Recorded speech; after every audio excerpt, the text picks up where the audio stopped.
I'd rather walk naked through Times Square than tell my partner how much debt I have. This was an actual comment from one of my viewers last month. And honestly, most of us feel the same way. Money silence is so normalized that we're sabotaging our financial futures just to avoid the discomfort.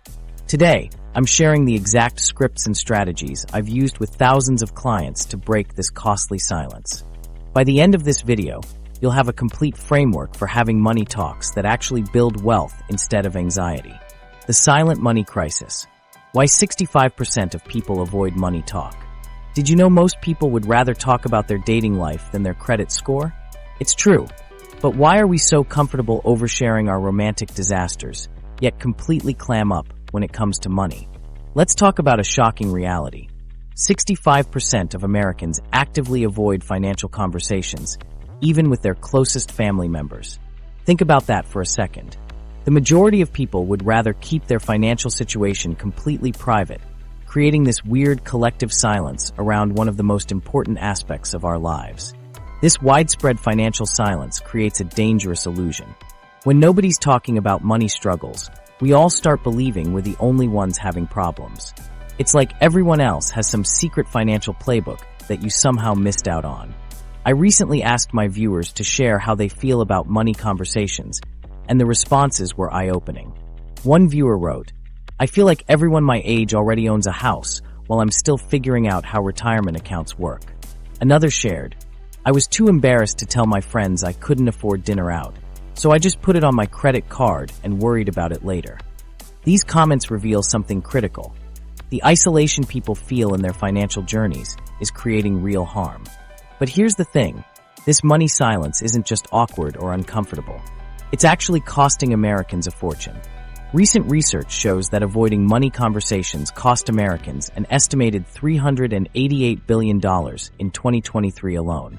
That's not a typo, billion with a B. This massive financial impact comes from mistakes that could have been avoided through simple conversations. Paying too much in interest, missing investment opportunities, duplicating financial services across family members, and making costly errors due to lack of information. When we refuse to talk about money, we create the perfect breeding ground for financial myths and misconceptions. Think about it. Without proper conversations, where do most people get their financial information? Social media, perhaps? Or maybe that one friend who claims to know everything about investing because they bought some cryptocurrency once. The silence creates a knowledge vacuum that gets filled with half-truths, outdated advice, and sometimes complete nonsense. Take the common belief that carrying a credit card balance improves your credit score. This myth persists because people aren't having open conversations about how credit actually works. Instead, they're paying unnecessary interest based on misinformation that a quick, honest discussion could have corrected. Or consider how many people believe investing is only for the wealthy, missing years of potential growth because nobody in their circle challenged this misconception. Another problem created by money silence is what I call financial echo chambers. When the few money conversations we do have only happened with people in very similar financial situations, we limit our perspective and opportunities. If you only discuss money with peers who make roughly the same income and have similar financial knowledge, you're stuck in an echo chamber that reinforces your current financial limitations instead of expanding your horizons. Think of the college graduate who only talks money with other recent grads. They might commiserate about student loans, but never gain insights about negotiating a higher salary or accelerating their debt payoff. Or consider the middle-income family that never discusses finances with those who've achieved greater wealth. They miss out on strategies that could potentially transform their financial trajectory. Breaking out of these echo chambers doesn't mean you need to befriend billionaires. It simply means expanding your financial conversations to include people with different perspectives, experiences, and knowledge levels. This diversity of input is crucial for developing a well-rounded financial strategy. The implications of money silence extend beyond our personal finances too. In workplaces, it contributes to persistent wage gaps and compensation inequities. In families, it leads to inheritance surprises and intergenerational financial trauma. In relationships, it's consistently ranked as one of the top sources of conflict and a leading cause of divorce. But there's good news here. This entire situation is fixable. The frameworks I'll share throughout this video can help break this costly silence regardless of your current financial situation. These aren't complex financial strategies requiring an economics degree. They're simple communication approaches that anyone can implement starting today. One viewer who started implementing these frameworks wrote to me, "After years of financial stress, I finally talked to my parents about their money mistakes. Not only did it help me avoid repeating them, but it actually brought us closer. Now we have money conversations regularly, and my whole approach to finances has changed."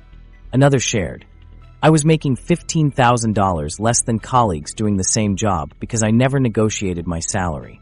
After learning how to have these conversations, I approached my manager with market data and got a $12,000 raise in a single meeting." These stories highlight something crucial. Learning to talk about money effectively isn't just about improving your financial situation, though it definitely does that. It's about transforming your relationship with money from one based on stress, shame, and isolation to one built on knowledge, strategy, and community. Understanding why we avoid money talk is the first critical step to breaking the cycle that's keeping you financially stuck. Once you recognize these barriers, you can begin to dismantle them systematically. The silence around money isn't natural. It's a social construct that persists only because we allow it to. And that means we have the power to change it. The psychology behind our money shame. Breaking the money silence starts with understanding something wild. Your brain processes financial discussions as actual physical danger. When someone asks about your salary, your amygdala doesn't just get uncomfortable. It goes into full-blown fight or flight mode. This isn't just a figure of speech. Scientific research shows that talking about money literally triggers the same brain regions as physical pain. That racing heart, those sweaty palms, the sudden urge to change the subject, those are all physiological responses to what your brain perceives as a threat. Money has become our modern-day taboo. Just like previous generations would lower their voices and close doors to discuss anything related to sex, we now do the same with our finances. But there's a crucial difference. While society has gradually opened up about sexuality, the money taboo remains firmly in place, sometimes even strengthening its grip on us. The brain science behind this reaction is fascinating. When researchers put people in fMRI machines and prompted financial discussions, they observed activity in the exact same pain centers that light up during physical injuries. Your brain literally can't distinguish between someone asking about your debt and touching a hot stove. This neurological response helps explain why we go to such lengths to avoid these conversations. Our bodies are physically protecting us from what they perceive as harm. This wiring creates what financial psychologists call the ostrich effect. Our tendency to bury our heads in the sand when we fear negative financial information. If you've ever ignored a credit card statement, delayed checking your account balance, or changed the subject when budget discussions arise, you've experienced this firsthand. We instinctively avoid what causes us pain, creating a dangerous cycle where financial problems grow unchecked in the shadows of our avoidance. The consequences of this avoidance extend far beyond awkward conversations. Financial trauma can manifest in behaviors that might seem unrelated, compulsive spending sprees, or an intense fear of spending money at all. These seemingly opposite reactions often stem from the same source: deep emotional wounds related to financial experiences. Dr. Tracy Williams, a certified financial therapist, explains that financial trauma can develop from both chronic hardships and acute financial stressors, fundamentally altering our relationship with money.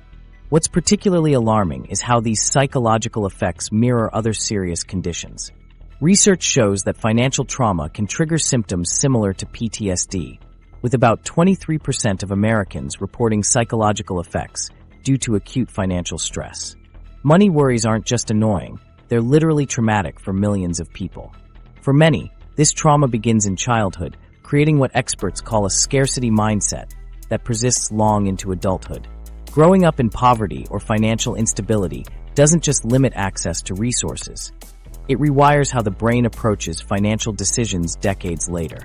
Even when objective circumstances improve, these early patterns remain deeply embedded in our financial behavior. This early programming explains why money shame feels so intensely personal.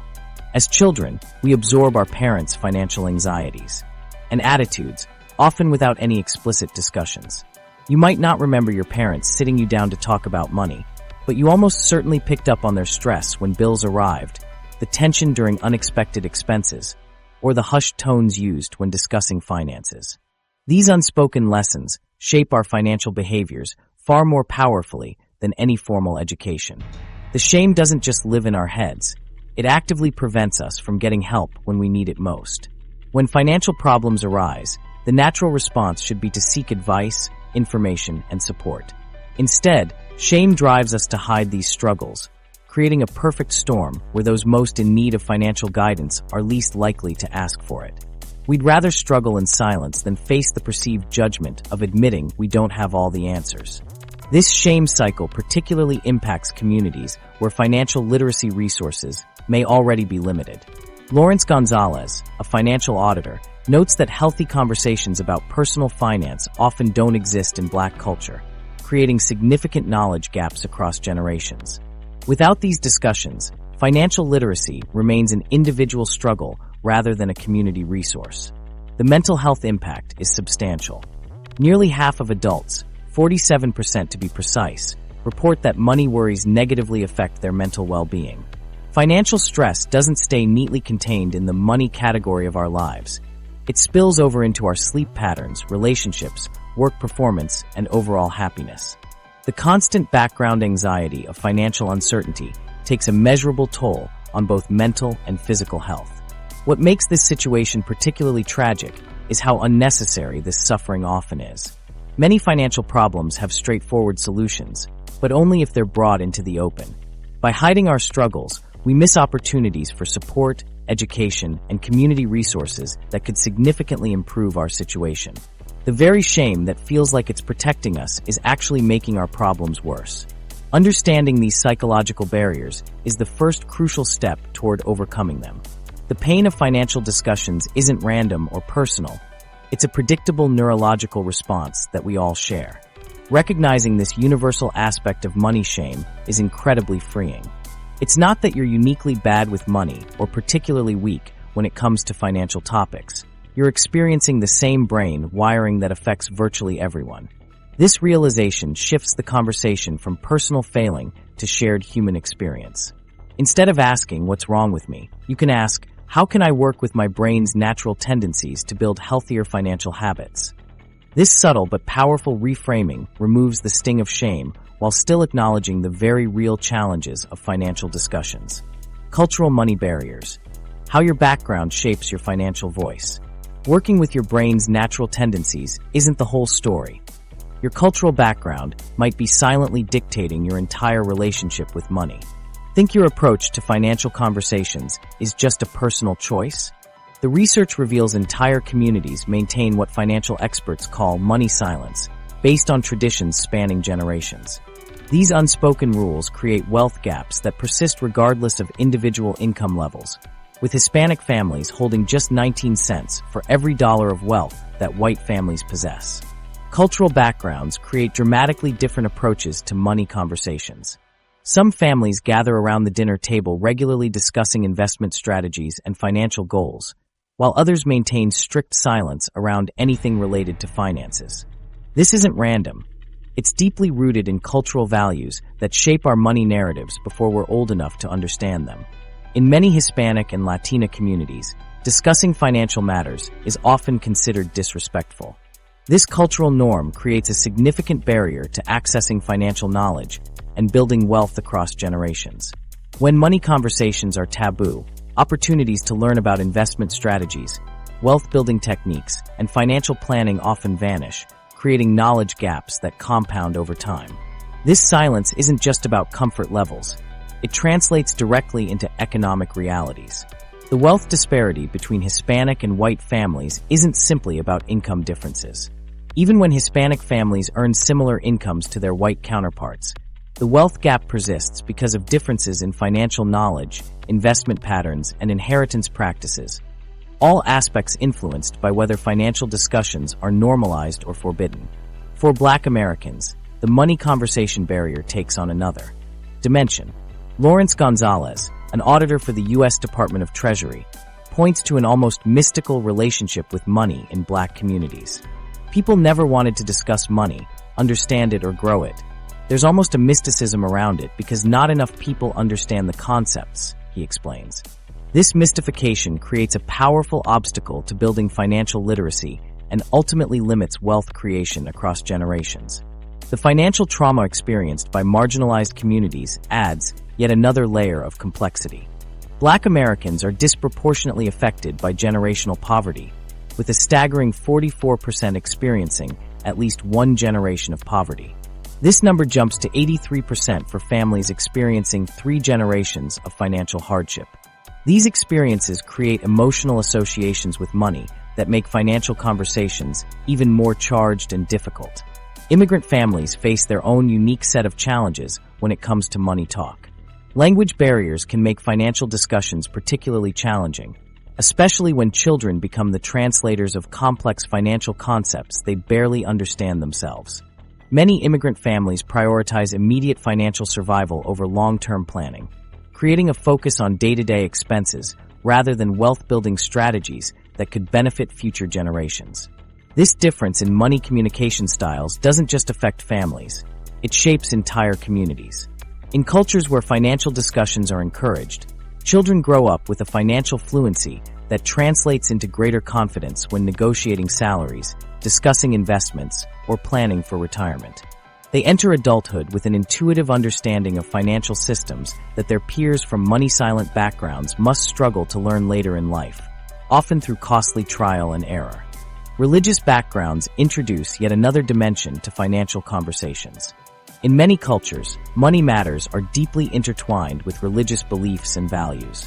Some religious communities emphasize frugality and saving as virtuous behaviors, while others focus primarily on charitable giving. These religious frameworks create diverse approaches to financial discussions that can either encourage open conversations about specific aspects of money management or reinforce silence around financial matters. The impact of these cultural differences becomes particularly evident in multicultural families or relationships. When someone raised in a culture that treats money as a taboo topic partners with someone from a background where financial transparency is valued, the potential for misunderstanding is enormous. One person's attempt at financial planning may feel like invasive questioning to the other, creating relationship tension rooted in cultural differences rather than actual financial disagreements. The consequences of these cultural barriers extend far beyond just awkward dinner conversations. They contribute significantly to persistent racial and gender wealth gaps. Women often face double barriers, both cultural taboos around money talk and socialized gender expectations that finance is a male domain. This combination leaves many women, particularly women of color, at a significant disadvantage when building financial knowledge and confidence. For Hispanic and Latina women, these challenges are compounded by lower college completion rates and workplace discrimination. The combined effect creates a perfect storm where financial knowledge gaps remain unfilled generation after generation, making it increasingly difficult to break cycles of limited wealth accumulation. Cultural barriers don't just limit financial discussions, they shape spending and saving behaviors too. Communities that prioritize social status may encourage spending patterns that focus on visible symbols of success rather than hidden wealth building. Meanwhile, cultures emphasizing frugality might foster strong saving habits while potentially missing opportunities for strategic investment or reasonable enjoyment of resources. These cultural money patterns aren't destiny, however. Awareness of your cultural money story is the first step toward consciously evaluating which aspects serve you and which might be limiting your financial growth. By understanding the cultural roots of your money attitudes, you gain the power to intentionally choose which traditions to preserve and which to modify or replace. Many individuals find that selectively challenging certain cultural taboos around money while honoring other aspects of their heritage creates a balanced approach. This might mean maintaining your culture's emphasis on generosity while adding new traditions of open financial education for the next generation. Or it could mean preserving privacy around certain financial details while creating more transparency around family financial goals and strategies. Family money talks, breaking generational silence. Those family financial strategies rarely make it to the next generation when money remains a whispered topic. What's astonishing is that financial trauma doesn't just disappear. It silently shapes how your children will handle every dollar that passes through their hands. By age 7, your kids have already formed their core money habits, years before most parents even consider starting these crucial conversations. This creates a perfect storm where the financial wounds from previous generations continue cycling through your family tree, often without anyone recognizing what's happening. Think about it. When was the last time you asked your parents about their money experiences growing up? Or shared your own financial struggles with your children beyond a simple, "We can't afford that" dismissal? This generational silence creates invisible chains that restrict financial growth across entire family trees. I recently heard from a viewer named Sarah who discovered her extreme money anxiety wasn't random. It stemmed directly from her grandmother's experience during the Great Depression. For 3 generations, her family operated from a place of financial fear without understanding why. The breakthrough came when Sarah finally asked her mother about their family's money history, uncovering patterns that explained her own behavior. "I always thought I was just bad with money, until I realized I was repeating exact patterns my parents learned from their parents," Sarah explained. Breaking that silence was uncomfortable, but completely changed how I approach finances now. This pattern isn't unique. Financial behaviors pass down through generations like family heirlooms. Except these heirlooms might be holding your family back rather than building wealth. The scarcity mindset that served your grandparents well during tough economic times might be preventing you from investing in opportunities today.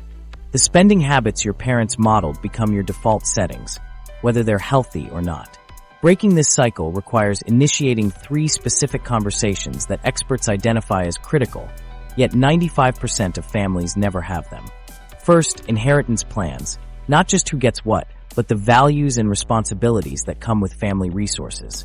Second, financial values, discussing what money means in your family and how it aligns with your core principles. And third, perhaps most transformative, money history, exploring how previous generations experienced financial hardship or success and how those experiences shaped your family's relationship with money. Starting the money history conversation doesn't require financial expertise, just curiosity and openness. Try simple questions like, "What were your experiences with money growing up?" Or, "How did your parents handle finances?" These conversations often reveal surprising insights that explain current money behaviors throughout your family tree. One of the most powerful aspects of this approach is that you don't need to wait for perfect circumstances or complete financial knowledge to begin. These conversations can start anywhere in the family system and create ripple effects that benefit everyone. A parent sharing their financial mistakes can prevent children from repeating them. Adult children asking about family money history can help their parents understand their own behaviors better. Here's what makes breaking generational financial silence especially urgent. Research clearly shows money habits form much earlier than most parents realize. By age 7, children have already developed core attitudes towards saving, spending, and financial security. This means the optimal window for teaching healthy money principles starts in early childhood, years before most families begin discussing finances with their kids. This timing gap creates a vacuum where children absorb unspoken money messages instead of intentional lessons. They watch how you tense up when bills arrive, hear the arguments about unexpected expenses, and notice when financial topics abruptly end when they enter the room. These unintentional lessons often make a bigger impression than any deliberate teaching that comes later. The good news is that age-appropriate money conversations can begin almost immediately. For younger children, simple budget discussions work wonders. "We're saving for a family vacation, so we're cooking at home more often this month." Allowing them to participate in basic financial decisions helps them understand trade-offs. "We can buy this toy now, or we can add the money to your savings for something bigger later." Games like Monopoly do more than entertain. They introduce fundamental concepts like investment, risk, and financial planning in accessible ways. As children grow, these conversations naturally expand to include more complex topics like compound interest, credit, and long-term financial goals. For teenagers and young adults, the conversations evolve to include practical skills like opening bank accounts, understanding student loans, or building credit responsibly. The key is creating an atmosphere where money questions are welcomed rather than dismissed or deferred to when you're older. What makes these early conversations so transformative is that they replace financial shame with financial literacy. When children grow up in households where money is discussed openly, they develop confidence in handling financial matters. They learn to ask questions when they don't understand something rather than making potentially costly mistakes out of ignorance or embarrassment. This approach has created remarkable success stories among families who've committed to breaking the silence. One viewer shared how inviting her children into age-appropriate budget discussions turned grocery shopping from a tension-filled experience into a family financial literacy lesson. Her 8-year-old now understands comparing prices and making trade-offs, while her teenager has developed impressive saving habits after understanding how compound interest works. Another family created a monthly money circle, where everyone from grandparents to elementary-age children shares one financial lesson they've learned recently. This simple practice has transformed their entire family's relationship with money across 3 generations, creating financial resilience where there was once financial secrecy. The beauty of breaking generational financial silence is that it doesn't require wealth or financial sophistication, just willingness. Families at any income level can implement these conversations, often with more significant results than simply passing down money without the knowledge to manage it well. After all, inherited wealth without financial education rarely lasts beyond the 2nd generation. When you initiate these conversations, you're not just teaching practical skills. You're healing financial trauma that may have shaped your family for generations. The parent who grew up never knowing if there would be enough money for groceries can break that cycle of anxiety by creating financial transparency with their own children. The grandparent who lived through economic money and love, having the debt talk without breaking up. Financial transparency works wonders for family relationships, but romance adds a whole new layer of complexity. That secret $50,000 debt discovered the week before the wedding isn't just a dramatic movie plot. It happens to real couples who never established financial transparency. While we've explored how open money conversations can heal generational patterns, romantic partnerships face unique challenges when it comes to financial intimacy. Let's face it, money talks between partners can be more uncomfortable than discussing almost anything else. Research confirms this tension, with approximately 65% of couples reporting that financial disagreements represent their most significant source of conflict. Think about that for a moment. Money fights outrank disagreements about children, in-laws, and even infidelity in their intensity and frequency.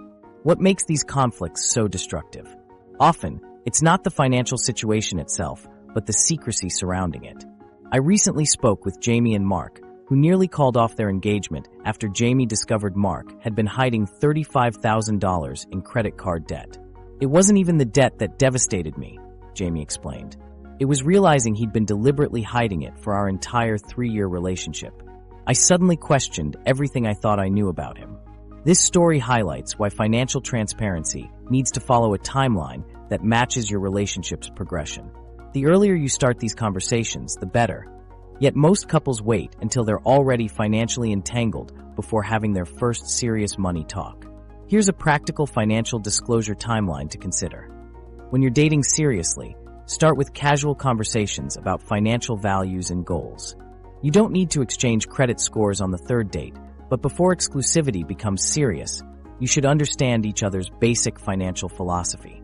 Do they believe in saving for the future or living in the moment? Are they comfortable carrying debt, or do they avoid it at all costs? Before moving in together, it's time for deeper disclosure. This stage requires honesty about current income, expenses, and debt loads. Many couples make the mistake of signing a lease together without understanding how each person will contribute financially. I recommend creating a formal agreement about who pays for what and how shared expenses will be handled. This conversation might feel awkward, but it's far less painful than discovering 6 months in that your partner can't afford their share of the rent. During engagement, complete financial transparency becomes crucial.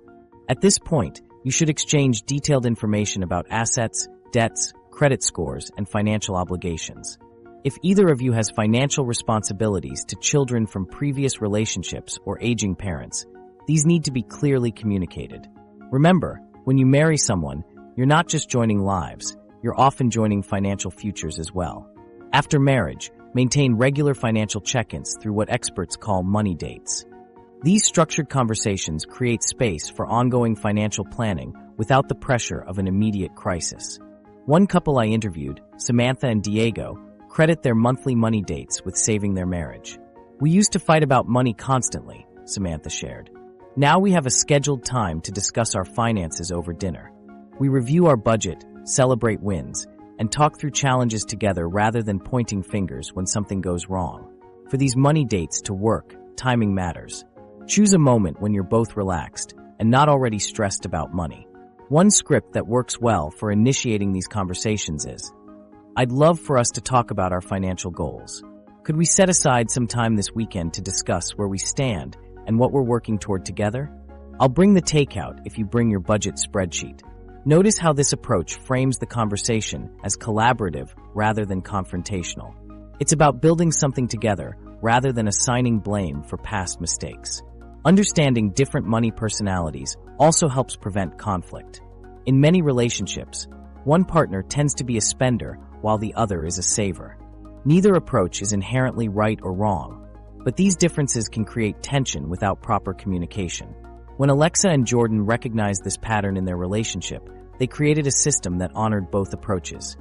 They established concrete savings goals first, then allocated fun money that each could spend without judgment from the other. Another common dynamic involves one partner who prefers to handle all financial matters while the other remains uninvolved. This arrangement may seem efficient, but it creates vulnerability. If the financially knowledgeable partner becomes incapacitated or the relationship ends, the other person is left financially illiterate. I recommend that both partners maintain at least basic knowledge of household finances, regardless of who handles day-to-day management. When discussing sensitive topics like debt, specific language matters. Instead of saying, "You need to stop spending so much," try, "I'd like to understand our spending patterns better so we can work together toward our goals." This subtle shift transforms the conversation from accusation to collaboration. Here's a script for discussing debt that minimizes defensiveness. "I care about building a future with you, and I think being open about our finances is important for that future. I have some debt I want to share with you, and I'd like to hear about your financial situation too. Can we set aside some time to talk about where we stand financially without judgment?" What if your partner resists these conversations entirely? Start small. Rather than demanding complete financial transparency immediately, begin with a specific shared goal. Maybe you're saving for a vacation or a down payment on a home. This concrete objective creates a natural opportunity to discuss finances without feeling like an interrogation. Remember that financial behaviors often have emotional roots. Someone who overspends might be compensating for childhood deprivation, while excessive frugality might stem from financial insecurity. Approaching these patterns with curiosity rather than criticism opens the door to deeper understanding. Questions like, "What did you learn about money growing up?" often reveal illuminating insights about your partner's financial mindset. Sometimes professional help is warranted. Financial therapists specialize in addressing the emotional aspects of money management in relationships. Unlike traditional financial advisors who focus primarily on numbers, these professionals help couples identify and overcome emotional barriers to financial harmony. One financial therapist I interviewed emphasized how past experiences shape current behaviors. The partner who grew up with unpredictable finances might hoard money out of fear, while someone who was never taught financial skills might avoid the topic entirely out of shame. Understanding these backgrounds creates empathy rather than frustration. The most impressive transformation I've witnessed came from a couple who implemented weekly money check-ins after nearly divorcing over financial secrets. "We started small, just 10 minutes every Sunday reviewing our spending and upcoming expenses," they explained. "Now, 3 years later, we've paid off $78,000 in debt and are saving for our first home. The financial progress is wonderful, but the real win is the trust we've rebuilt." Workplace money talk, negotiating without fear. Workplace silence about money isn't just awkward, it's expensive. While we've mastered the art of rebuilding trust through personal finance conversations, the most profitable financial discussion you'll ever have happens at work. Imagine discovering your coworker makes $15,000 more than you for the exact same job. Not because they're more qualified, but simply because they weren't afraid to have one 5-minute conversation that most people avoid their entire careers. Pay secrecy has long been the employer's best friend. When employees don't know what others make, companies can save thousands per employee annually. Think about it. Would you accept a $65,000 salary offer if you knew the last person in your position started at $80,000? Probably not. But in an information vacuum, that $65,000 might seem perfectly reasonable, especially when you've been conditioned to believe salary discussions are somehow impolite or unprofessional. The tide is finally turning against this expensive silence. New York City recently implemented groundbreaking pay transparency legislation requiring private sector companies with 4 or more employees to post salary ranges for all job postings. California, Rhode Island, and Washington have followed suit with similar laws. These changes aren't just bureaucratic red tape. They're powerful tools for closing persistent pay gaps that have disadvantaged women and minorities for generations. The impact of these laws is already impressive. A recent study found that job postings on Indeed that included salary information attracted approximately 30% more applicants than those without. Companies are discovering that transparency doesn't just benefit workers. It helps them attract top talent more efficiently. But what if you live in a state without these protections? Or work for a smaller company exempt from disclosure requirements? That's where strategic salary conversations become essential, and why learning to navigate them confidently can literally change your financial future. Before walking into any salary negotiation, preparation is non-negotiable. Start by researching salary ranges through multiple sources. Sites like Glassdoor and PayScale provide industry averages, but don't stop there. Reach out to professional associations in your field, which often conduct annual salary surveys. Consider contacting recruiters who specialize in your industry. They have their finger on the pulse of current compensation trends and are often willing to share general ranges. For maximum leverage, try to obtain company-specific information. If your organization has offices in states with transparency laws, job postings for similar positions in those locations must include salary ranges, information you can use in your own negotiations. Speaking with former employees can also provide valuable insights, as they're no longer bound by cultural pressures to maintain salary secrecy. When preparing your negotiation strategy, remember that timing matters tremendously. The strongest position for salary discussion is either during the initial job offer or immediately following a significant achievement or increased responsibility. The weakest time? During company-wide financial struggles or immediately after a performance issue. Strategic timing can make the difference between success and rejection. Now for the actual conversation. The most common mistake people make in salary negotiations is framing their request around personal needs instead of professional value. Statements like, "I need more money because my rent increased," or "I have student loans to pay" are ineffective because employers aren't responsible for your personal financial situation. Instead, focus your script on the value you bring. Try this framework. Based on my research of market rates for this position and the value I bring through specific achievements or skills, I'm looking for a salary in the range of $X to $Y. How can we work together to reach that target? If you encounter resistance, be prepared with specific examples of your contributions. In the past year, I've increased department efficiency by 18% and brought in 3 new major clients worth $400,000 in annual revenue. My requested compensation reflects the substantial value I'm bringing to the organization. Another powerful technique is to expand the negotiation beyond base salary. If you hit a wall with your salary request, consider negotiating for additional benefits like extra vacation days, flexible work arrangements, professional development funds, or performance bonuses. Sometimes these benefits can actually be worth more than a modest salary increase, especially when tax implications are considered. What about discussing compensation with colleagues? This is where many people freeze up completely. Start by recognizing that asking someone directly, "How much do you make?" will likely trigger defensiveness. Instead, frame the conversation around mutual benefit. "I'm trying to prepare for my upcoming performance review and want to ensure I'm being compensated fairly. Would you be comfortable sharing the general range for someone with your experience in this role?"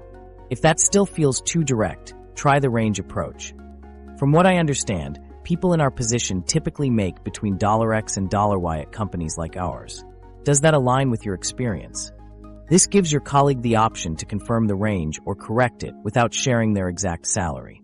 Online tools can also facilitate these conversations with less awkwardness. Anonymous salary-sharing platforms like Blind allow employees from the same company to share compensation details without revealing their identities. These platforms have become particularly popular in tech and finance industries, where compensation packages can vary dramatically for similar roles. For women and minorities who historically face deeper challenges in compensation discussions, salary transparency is especially crucial. The research is clear. Only about 7% of women initiate salary negotiations compared to 57% of men. This single conversation gap creates a financial divide that grows with each passing year, quietly determining who builds wealth and who doesn't. To combat this, consider forming a salary transparency circle with trusted colleagues who agree to share compensation information confidentially. This creates a small community of mutual support where information asymmetry is reduced, giving everyone more leverage in their individual negotiations. When negotiating as someone from an underrepresented group, it can be powerful to ground your request in industry data rather than personal comparison. Statements like, according to industry benchmarks for this position in our region, the standard compensation range is $X to $Y. Remove the personal element and focus on objective standards, making it harder for biases to influence the outcome. Remember that negotiating effectively isn't about being aggressive or confrontational. It's about being prepared and confident. Practice your talking points with a friend before the actual conversation. Record yourself and listen for filler words, apologetic language, or hedging phrases that might undermine your position. Replace statements like, "I was hoping we might be able to discuss," with stronger language like, "I'd like to discuss." The financial impact of mastering these conversations is staggering. Conservative estimates suggest that failing to negotiate salary throughout your career can cost you over $1 million in lifetime earnings. That's not just money lost today. It's money that could have been invested and grown over decades. Think about it this way.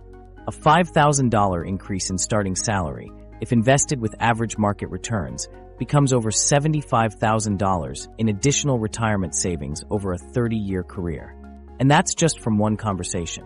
Multiply that by the number of jobs and promotions you'll have throughout your working life, and you can see why mastering workplace money talks might be the highest return skill you'll ever develop.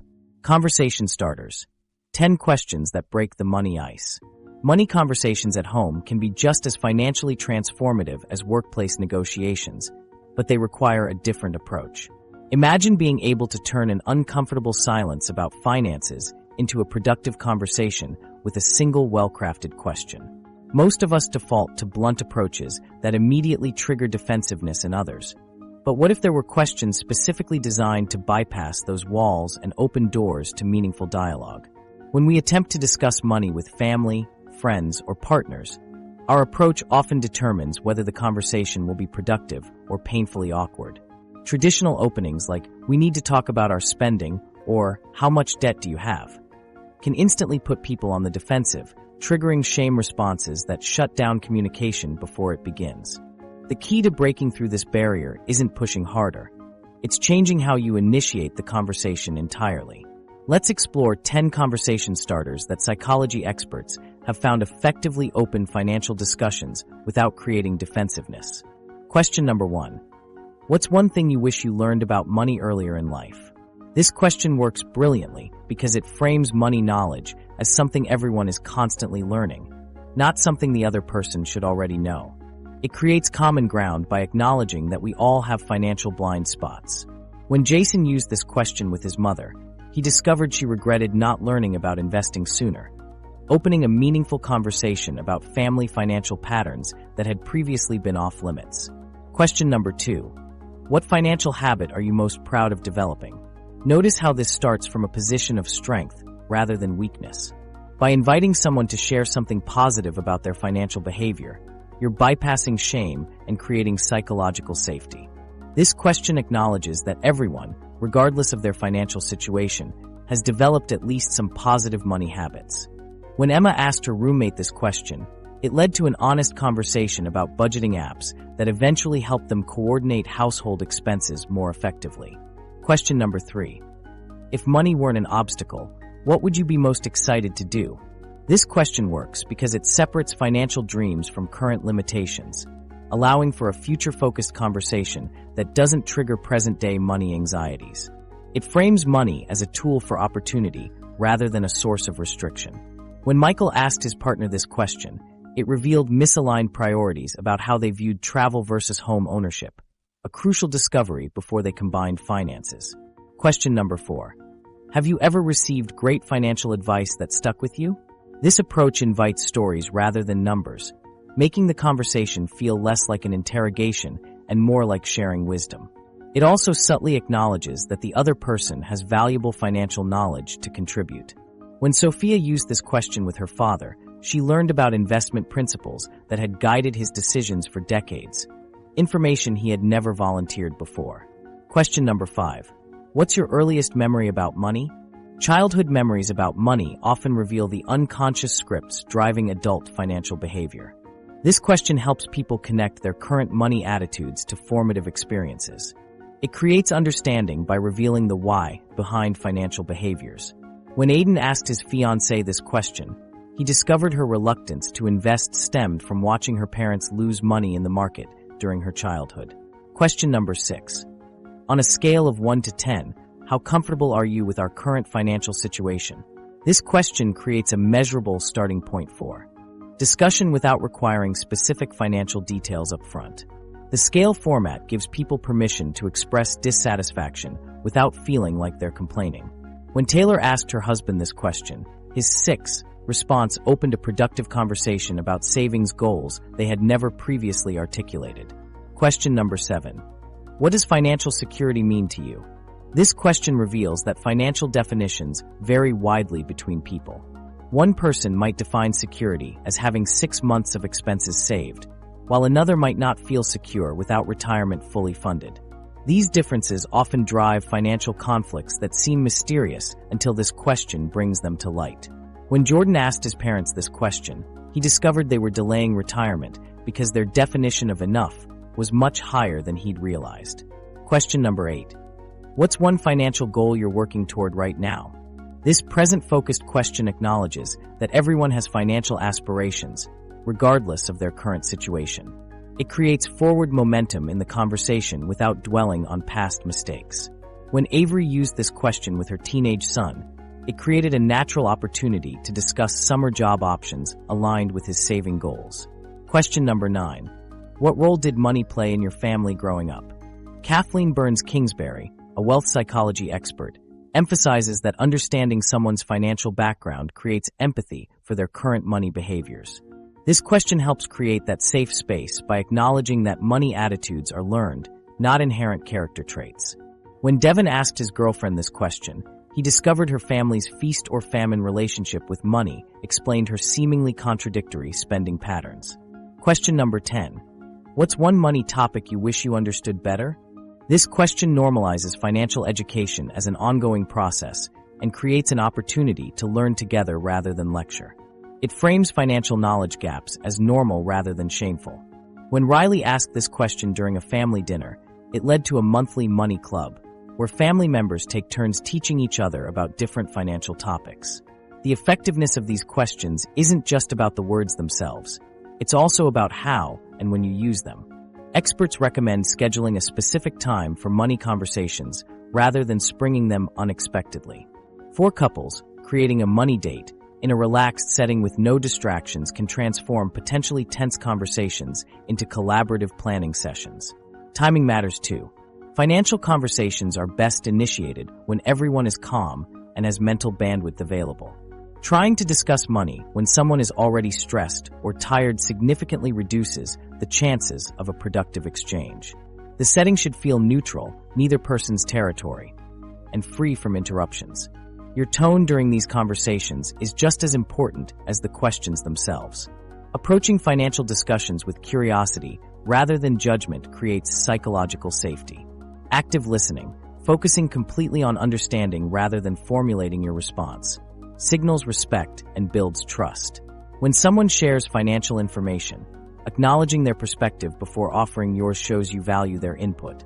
The most successful financial conversations often begin with small, achievable topics before progressing to more complex issues. Starting with a simple question about daily spending habits can build confidence before tackling larger topics like debt or long-term planning. Like any skill, financial communication improves with practice. The more regularly you have these conversations, the less awkward they become. Handling pushback, when others don't want to talk money. You've mastered all those perfect conversation starters, your timing is impeccable, and you're feeling confident about initiating that money talk. Then it happens, your partner, parent, or friend puts up their hand and says, "I really don't want to discuss this right now." That wall of resistance can feel like a dead end, but financial therapists have discovered it's actually where the most meaningful money conversations begin, if you know how to respond in those crucial moments. When someone shuts down a financial conversation, it's rarely about the money itself. Behind that resistance lies a complex web of emotions. Money discussions trigger deep-seated feelings of vulnerability, exposing our values, mistakes, and insecurities. This emotional dimension explains why even the most carefully crafted conversation starters sometimes hit unexpected roadblocks. Understanding why someone resists talking about money is the first step to breaking through. Financial topics often trigger shame responses that feel physically uncomfortable. When your colleague changes the subject after you mention retirement planning, or your partner suddenly remembers an urgent task when you bring up the credit card bill, they're likely protecting themselves from emotional discomfort rather than deliberately stonewalling you. The way you respond to this initial resistance can either permanently derail the conversation or transform it into something productive. Pushing too hard by saying things like, "We need to talk about this now," or "Why are you always avoiding important conversations?" only reinforces the other person's defensive position. Similarly, immediately backing down with "okay, never mind then," misses an opportunity for connection and problem solving. Instead, wealth psychology expert Kathleen Burns Kingsbury recommends a 3-step framework that transforms resistance into engagement. This approach has helped countless families and couples navigate financial discussions that initially seemed impossible. Step 1. Acknowledge their discomfort without judgment. When someone expresses reluctance to discuss money, start by validating their feelings. Try saying something like, "I can see this topic makes you uncomfortable, and that's completely understandable." This simple acknowledgement helps the other person feel seen rather than criticized, creating psychological safety that's essential for difficult conversations. This validation works because it frames money as a challenging topic for everyone, not just a personal failing on their part. When we recognize that financial discomfort is a universal experience, we remove the element of judgment that often fuels resistance. Step 2. Share your own vulnerability. After acknowledging their discomfort, briefly share your own experience with money conversations. This might sound like, "I actually feel nervous bringing this up too. Money discussions weren't common in my family, and I'm still learning how to have them effectively." By positioning yourself as a fellow traveler rather than an authority figure, you create a sense of collaboration that makes the conversation feel less threatening. Your personal disclosure serves as a bridge, demonstrating that you're not approaching the conversation from a position of superiority, but as someone who also finds these discussions challenging. This shifts the dynamic from confrontation to connection. Step 3.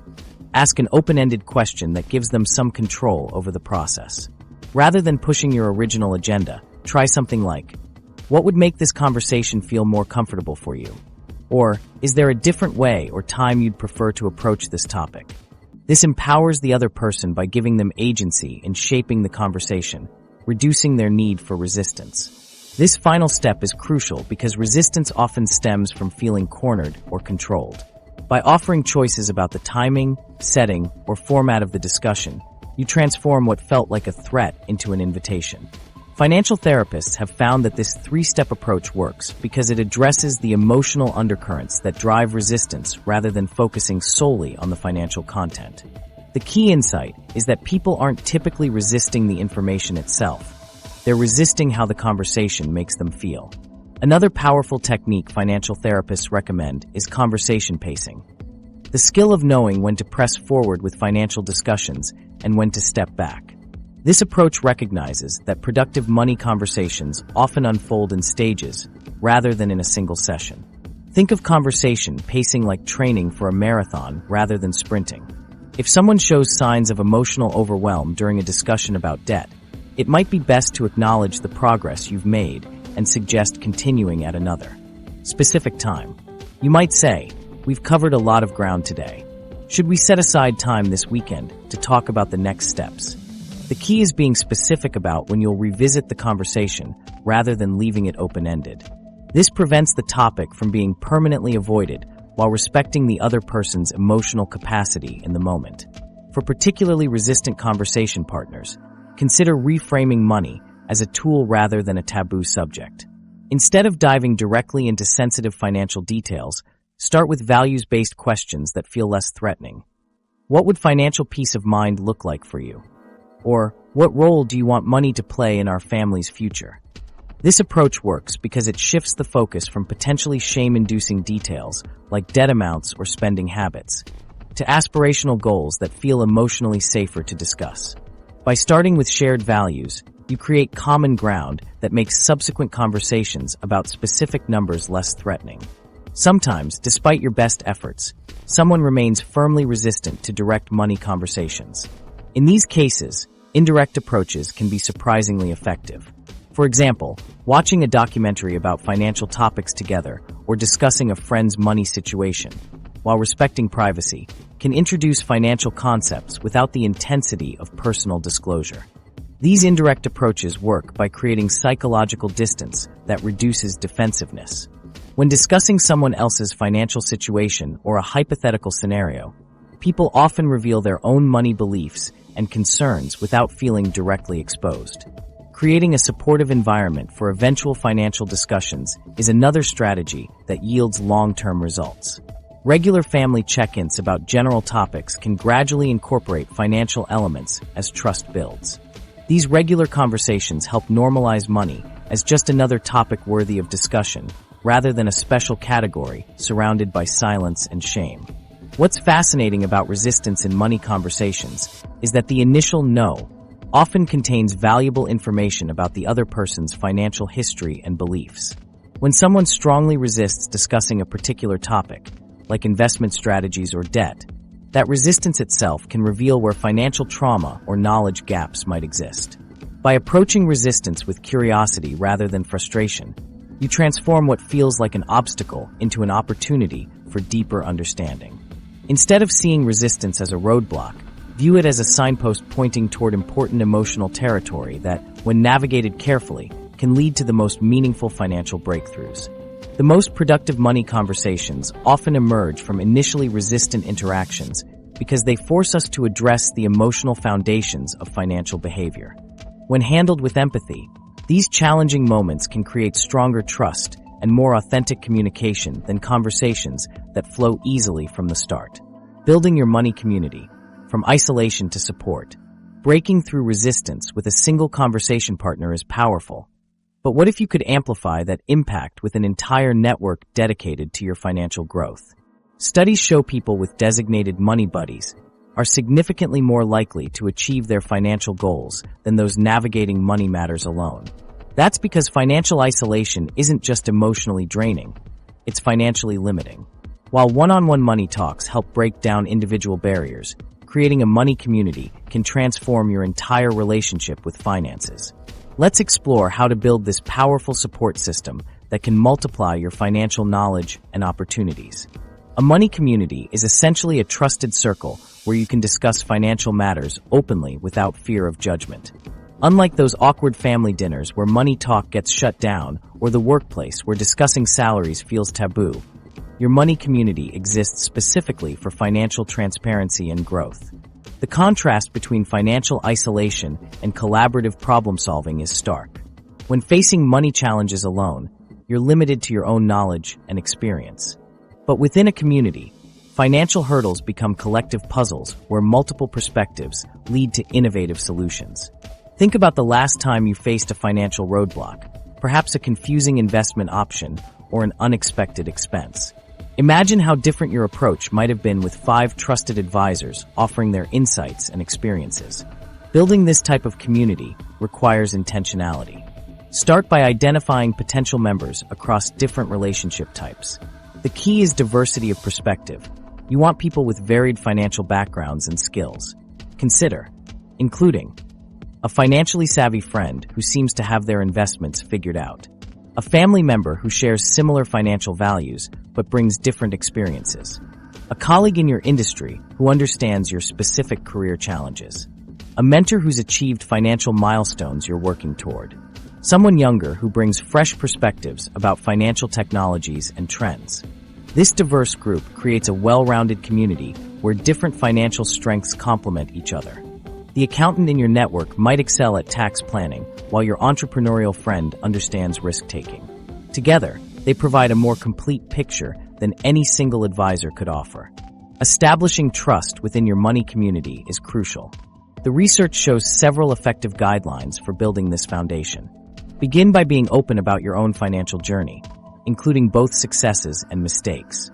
This vulnerability creates psychological safety for others to share their experiences without fear of judgment. One powerful approach is reframing how you talk about money within the community. Rather than viewing it as a taboo subject or a measure of personal worth, discuss money as a tool for achieving goals and living according to your values. This subtle shift removes much of the emotional charge from financial discussions. Structured conversations help maintain momentum in your money community. Consider implementing regular money dates. Scheduled times when your community meets to discuss specific financial topics. These might be monthly gatherings where everyone brings a financial question or challenge for group discussion. The structure provides accountability while ensuring conversations remain productive rather than devolving into complaints or surface-level chatter. These gatherings can follow simple formats that yield powerful results.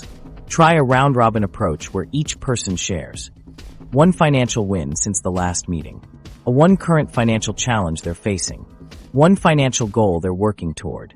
This format celebrates progress, provides immediate problem-solving opportunities, and maintains focus on forward momentum. It also ensures everyone participates equally rather than one or two voices dominating the conversation. For those unable to meet regularly in person, online financial communities offer valuable alternatives. Forums, social media groups, and specialized platforms provide spaces where people can share experiences, seek advice, and learn from diverse perspectives. These digital communities can supplement your core in-person group by broadening your exposure to different financial approaches and opportunities. The beauty of online communities is their accessibility. You can participate at convenient times and connect with people far beyond your geographic location. They're particularly valuable for specialized financial topics like real estate investing, entrepreneurship, or sustainable investing, where local expertise might be limited. What makes these communities truly transformative is how they help members overcome feelings of isolation and anxiety related to money. Financial stress often feels deeply personal, as if you're the only one struggling while everyone else has it figured out. A supportive community breaks that illusion by normalizing financial challenges and creating shared responsibility for growth. Consider the example of local financial literacy programs that bring together diverse participants. These programs emphasize cultural sensitivity while teaching practical skills around budgeting, saving, and investing. Participants often report that the community aspect, knowing they're not alone in their financial journey, is as valuable as the technical knowledge they gain. The Breaking Money Silence initiative demonstrates this impact by improving communication about money across generations. Participants report feeling more empowered in their financial decisions after engaging in supportive group discussions about money. The community approach creates a positive feedback loop where increased confidence leads to better financial decisions, which further strengthens confidence. To maximize the effectiveness of your money community, establish clear guidelines for participation and confidentiality. Financial information is deeply personal, so boundaries matter. Agree on what information stays within the group and how specific discussions will be approached. Some communities create formal agreements, while others operate on implied trust. Choose what works for your specific dynamic. Remember that your money community isn't static. It will evolve as members' financial situations and goals change. Someone focused on debt repayment today might become your investment accountability partner tomorrow. Allow the community to grow organically while maintaining its core purpose of financial transparency and support. The transformation that occurs when people move from financial isolation to community support is remarkable. Financial decisions that once felt overwhelming become manageable when discussed collectively. Knowledge gaps that seemed insurmountable are filled through shared experiences. And financial milestones that appeared distant become achievable through group accountability. Perhaps the most powerful aspect of a money community is how it changes your relationship with money itself.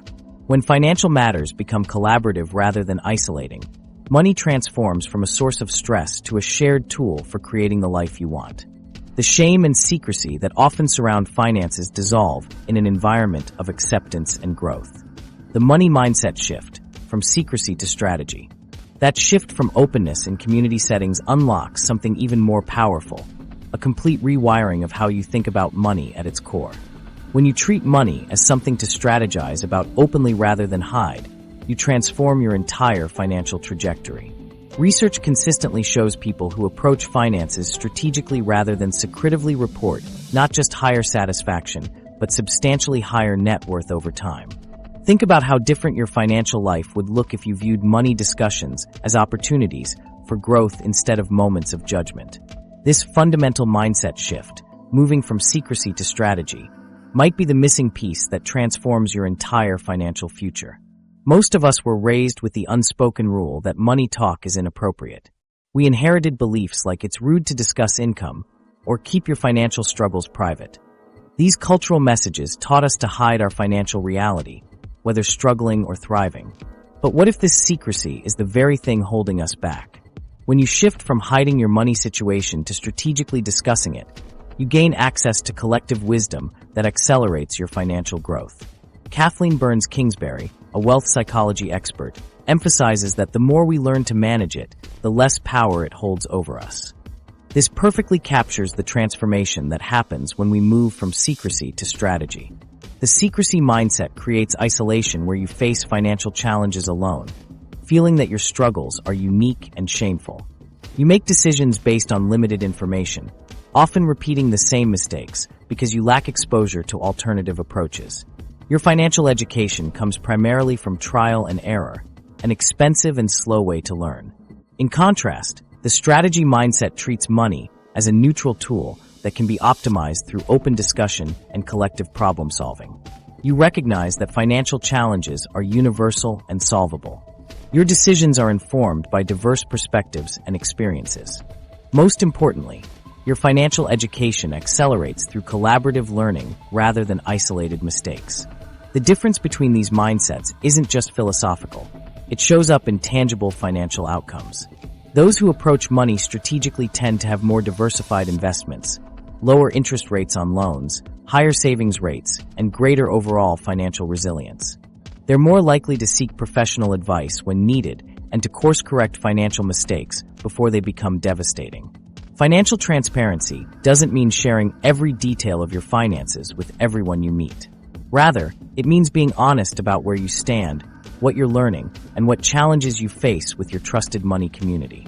This transparency replaces isolation with collaboration, turning money from a source of stress into a shared tool for creating the life you want. The power of narrative therapy, or financial storytelling, plays a crucial role in this mindset shift. This approach encourages you to reframe your money stories from ones of shame to ones of growth. Instead of "I'm terrible with money," your narrative becomes "I'm developing better money skills every day." Instead of "My family has always been poor," it becomes "I'm writing a new financial chapter for my family." Consider Alex, who grew up in a household where money was never discussed except during arguments. Money became associated with stress and conflict. As an adult, Alex avoided financial conversations and planning, leading to mounting credit card debt and minimal savings despite a good income. The turning point came when Alex joined a financial book club through a colleague's invitation. For the first time, Alex heard others openly discuss their financial mistakes and lessons learned. The shame began to dissolve. Alex realized that financial struggles weren't a personal failing, but a common experience that could be overcome with the right strategies and support. Within 18 months of this mindset shift, Alex had paid off all credit card debt, built an emergency fund, and started investing, all because money transformed from a source of shame to a subject for strategic thinking. Maya's story reveals another powerful transformation. Working as a teacher, Maya always felt her salary was fixed and unchangeable. The secrecy mindset kept her from exploring other income opportunities or negotiating her compensation. When she shifted to viewing her skills strategically, she began having open conversations about compensation with colleagues in similar roles at different schools. This led Maya to discover she was significantly underpaid.